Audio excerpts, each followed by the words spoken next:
Time now to join Frank O'Callaghan for the next instalment of the series Dundalk's Radio and Television People. Part 16. John and James talk about their dad, Sean McLaughlin, who came to Dundalk from Kells, County Meath, and set up Universal Radio and TV at 100 Park Street.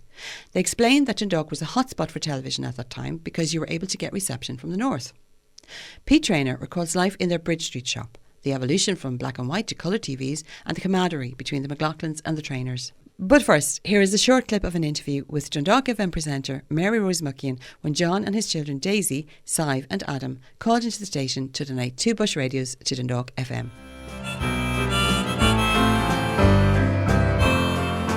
I'm just going to cut in on Billy Joel there because I have a few more visitors in the studio here this afternoon. That song was the choice of Daisy McLaughlin, and I have the McLaughlin family in with me. Daisy, Sive and Adam, and Dad James. And the reason they're in is they donated 2 beautiful old style radios. Actually, James, will you tell me about it, just the story of the radios? So my father owned and ran a business in Dundalk called Universal TV and Radio. So them 2 particular radios were from the 1950s. Wow. Your colleague Alan contacted me to say, would I possibly have old radios? And that's what I had. So I took them in to donate to put on your display here in Dundalk FM. Absolutely fantastic, and it's absolutely gorgeous. Actually, it goes back before my time, if there's such a time. In that, I'm just looking at it here. It's a Bush transistor radio. Yeah. There would have been only shortwave.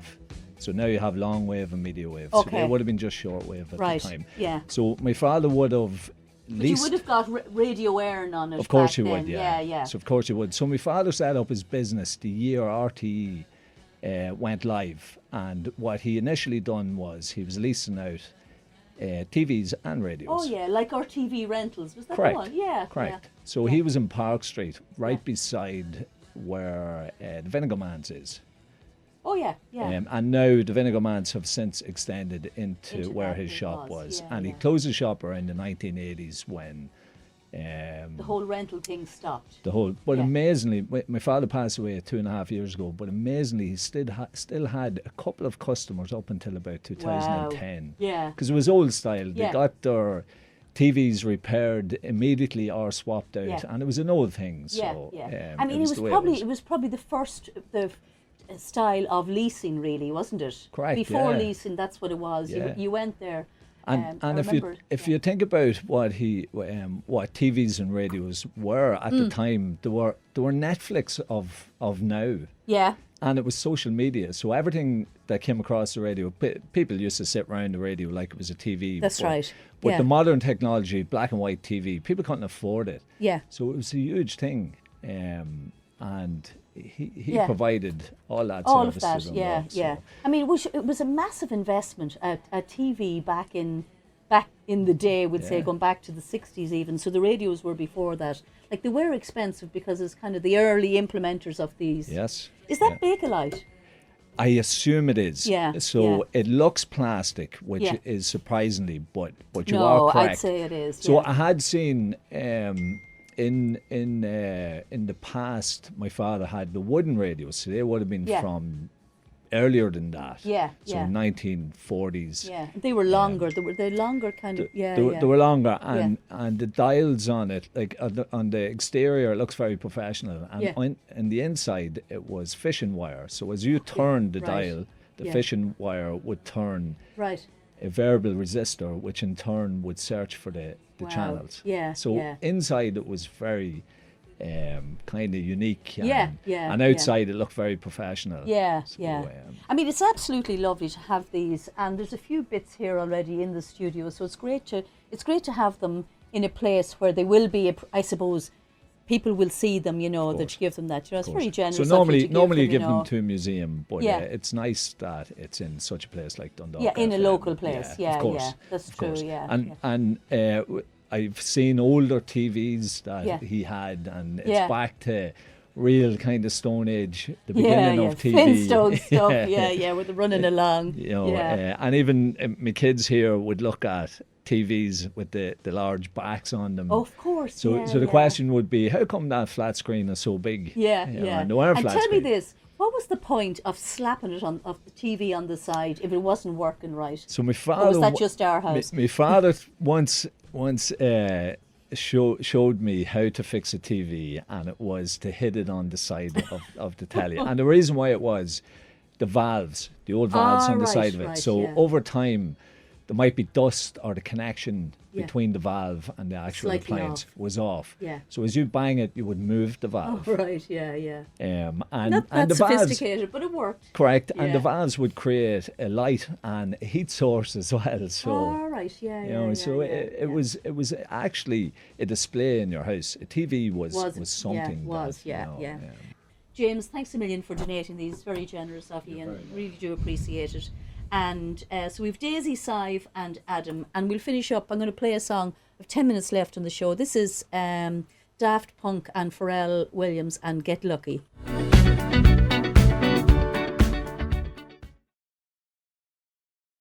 So joining me now are some members of well-known and popular TV and radio traders from Dundalk. We have Peter Trader, who is the son of a man by the same name who operated from Bridge Street, and John and James, who are the son of the famous and very nice Sean McLaughlin, a man I remember very well. Sean traded from Park Street. Gentlemen, you're very welcome to the programme. I'd like to start with you, Peter, because you gave me a couple of very good photographs in the last few weeks. One of them showed a photograph of your dad outside the shop at about the mid-50s. Whereabouts was that? Tell me a wee bit about that. Number 17 Bridge Street. It was later where Mrs. Flynn had the wee craft shop there. He started off sometime between 52 and 54, and then moved down to where I am now in 1960. Just tell me before you go there. Tell me a wee bit about your mum and dad. His mum and dad, actually. Well, his mum and dad were school teachers in the late lamented Ballinfold National School beside Roach Castle. Yeah. My mother was a McCourt from Cooley. They met when he was working in Bobby Chester's in Earl Street, and she was serving him his tea in Waters's in Earl Street, next door to each other. Round the corner. Yeah. And he liked the way she made the tea, so we married her. Good reason.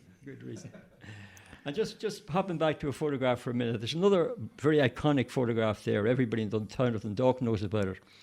There's a vehicle parked outside your existing shop, the big pie sign, and the gasworks are in the background. Have you any recollection of that gasworks? Yeah. Just tell me a wee bit about it. Well, there would have been about 30 or 40 fellas that start off working about 6 o'clock in the morning.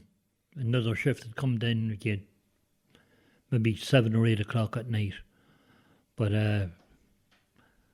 you could nearly smell the gas in the middle of our street. The lorry that's outside was McCann's fruit lorry, and it would have been delivering to 3 or 4 shops around the Bridge Street area. As you can see, there was parking both sides of the street at that stage. How there was never a row, I'll never know. But the transport going in the opposite direction to which it is now. Yeah. And talk about the big pie sign. That was there for a long time outside your shop, wasn't it? Yeah, until the lorry smashed into it.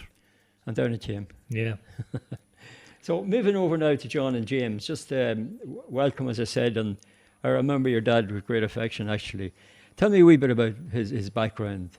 My dad was born in Kells, and his dad was a tailor, but he never fancied going into the tailoring business. So he went to England in the 50s. And when he was in England, he'd done a short course in radio repair. And that kind of started him on the journey towards TVs. So when he came back to Ireland, he wanted to set up, TVs was the new thing, maybe like the internet now or computers now. So he wanted to set up, he fancied setting up something, a business in that respect. So Kells was too small. So they had a look around, him and his father had a look around Navan, Drogheda or Dundalk. Now, Dundalk was a hotspot for TV growing at that time because you were able to get reception from the north. and all the border towns were similar to that. So he decided to come to Dundalk. He looked for a premises in Dundalk, and they found a premises which was part of the Vinegar Man's pub now in Park Street. So he took a lease out. His father loaned him the money, and he took a lease out, a 20-year lease out on the wee shop in Park Street, and he started trading. I never looked back. Never looked back. Until the shop went to rack and ruin.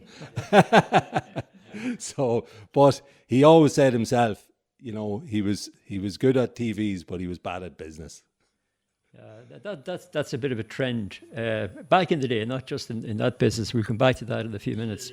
Yeah. And how he met my mother really was there was a man working from Pat Toner from Forkhill, and he was collecting the money for him for the rentals on the TVs. And one evening, Pat Toner said to him, "I'm meeting a girl tonight in the Queen's on the square." So my father said, "Sure, I'll go with you." But I think my father was living in a flat above Russell's. Would it be right? Yeah, he was living in a bedsit. And he looked across the road and he seen the shirt place just closing. So we ran across the road and he got a new shirt and he put the shirt on and he went out.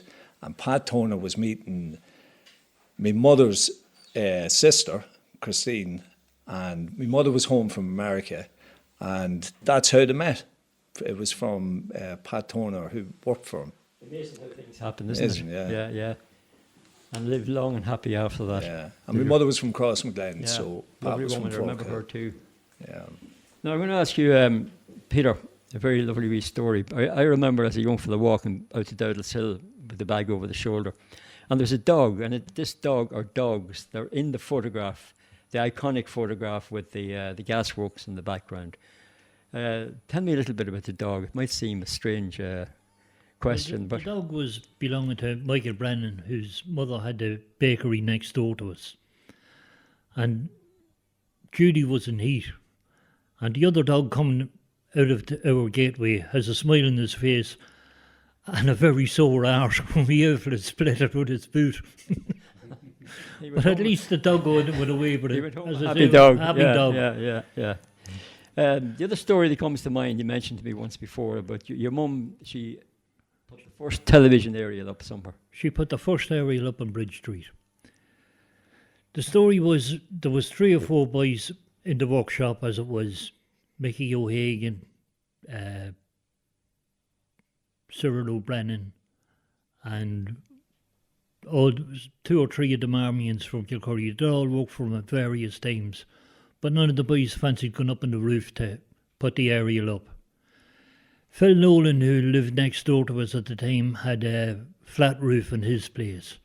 So my mother lifted the aerial, went up the ladder, just put it laying on the roof. There was a picture at the bottom of the aerial. That was her first and last experience of television aerials. But she did it. She did it, yeah. It's just a matter of interest. You mentioned a name called Mick O'Hagan. Did Mick actually work in the GEC, do you know, at one stage? Pat O'Hagan did. Or were they brothers? Yeah. Mickey, as far as I know, went away to England and never came back. All right. And you mentioned a Mickey Keenan. The infamous Mickey Keenan. Yeah, that name keeps cropping up in these interviews. Well, Mickey Keenan and Sean and my father were great buddies, and they'd scoot away to Dublin on a Thursday, and they'd buy spare parts, and none of them would get the right stuff. Neither one of the 3 wise men would buy the right gear. So we were all the time swapping and dealing with each other, and that's how it started. Mickey was down O'Hagan Shard and Park Street. He also had some very bright boys working for him. Almost everyone got a bit of a start with Mickey. Eamon Cooney was one. William Robertson was another. Who else? If it weren't with Mickey, they were over with Sean. There was always a a free transfer on the job.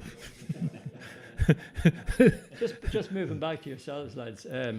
You made the point, John, about Sean and business. That was typical back in the day. How did he actually break into the business side of things to make it successful for himself? Well, he told me that he just started, and at the time, TV rentals was really a big thing because people couldn't afford to buy a TV. So he bought a couple of televisions, he set them out for rental, and people started to come into the shop and they'd rent it. He'd give them a rental card and they'd have to pay 50 pence a week or whatever it was to rent the TV. Exactly. He told me it was 10 shillings. Yeah. But prior to that, when he went to England, he went labouring to England, like everybody in the 50s. And he always went on about Kilburn, Camden Town and Cricklewood. He always said the crack's good in Cricklewood. Yeah, and I didn't even know what London was or whatever. But he'd done a radio repair course in London.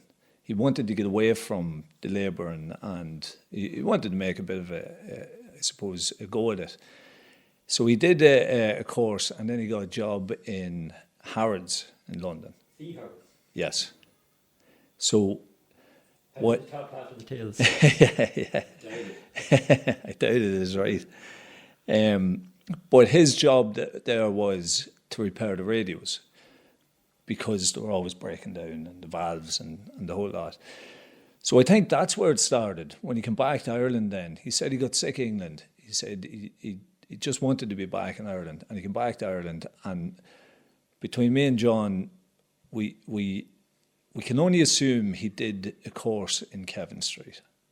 And I do remember this, black and white TV repair. So that must have been before the 1960s or 62. So he also told me his father wanted him to buy a farm, but he didn't want to get into the farm. And then his father said, you were right not to get into the farm.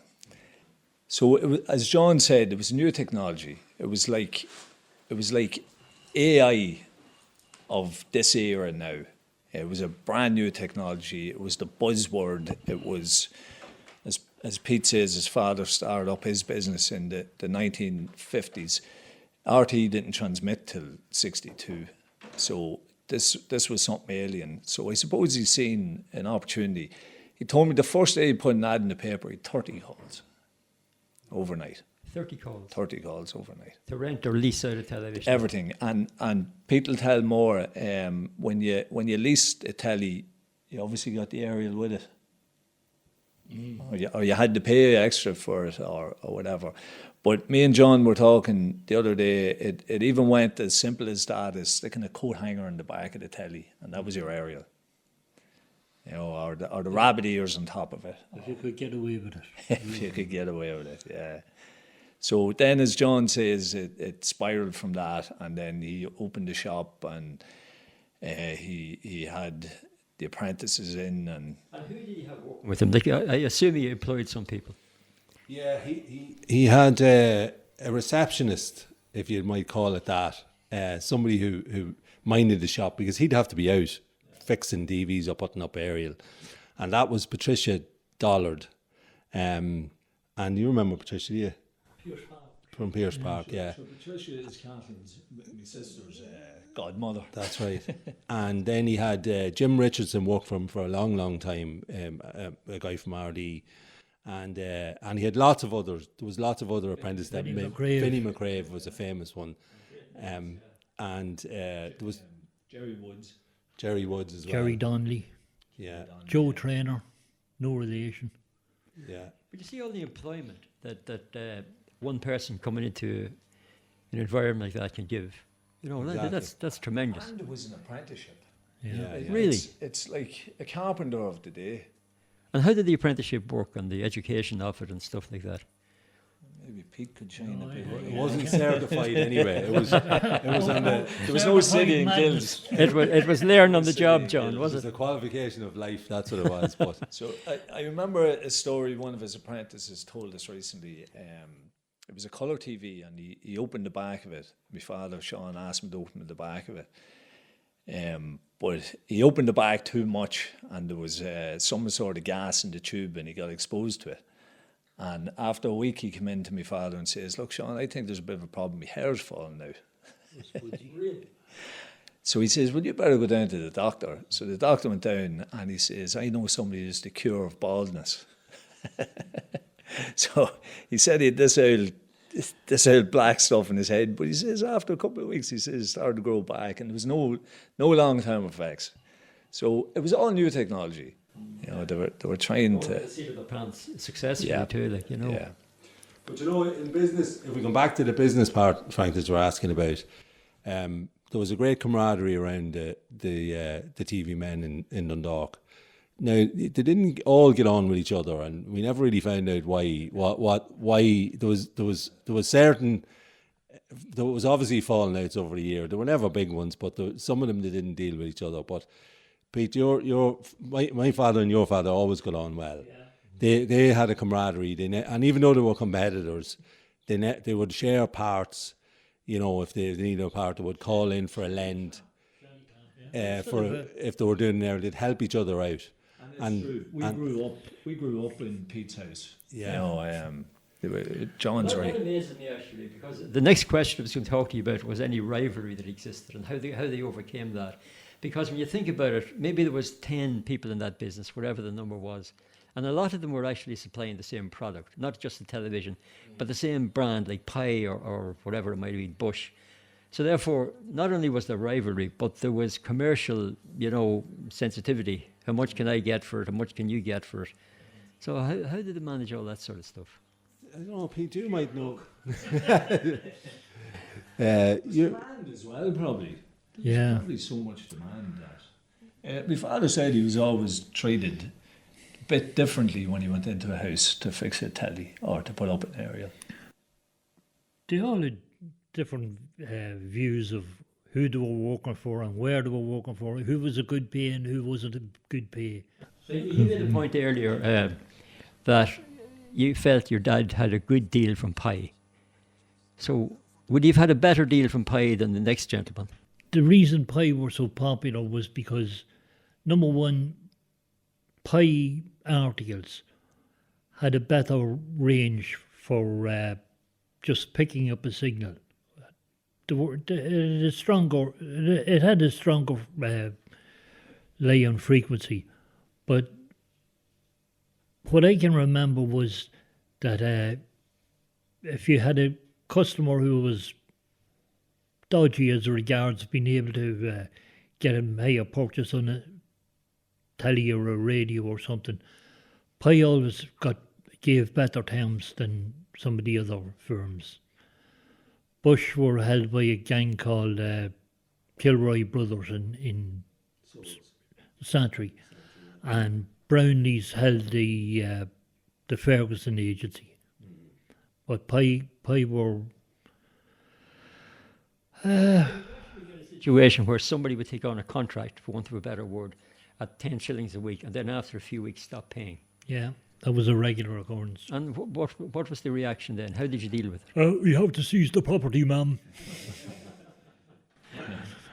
But as I was saying, my father had collectors, as in money collectors. I'm sure your father had them as well. So they would have been well up for it as well, to knock at doors and call back a couple of times. But if there was a bad debt, he might let it go then after a while. It might have to, wasn't it? Might He might have just to, let it yeah. go. have to. Yeah.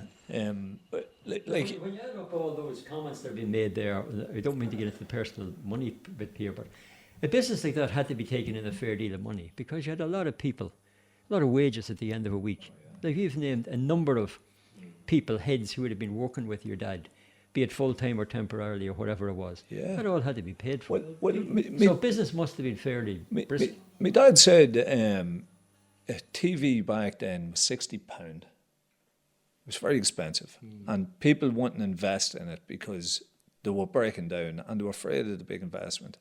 And as John said earlier, 10 shillings a week is what they were paying for it. So if you had a couple of hundred customers paying that, and then aerials, Oh, yeah. our phone used to go day and night. Christmas was the busiest Yeah. for my father. He took 2 days off, Christmas Day and Good Friday. But he wasn't great working on a Sunday. He didn't like working on a Sunday. But we were reminiscing the other evening. My father had a contract for the hospital, for the coin-operated machines in the hospital.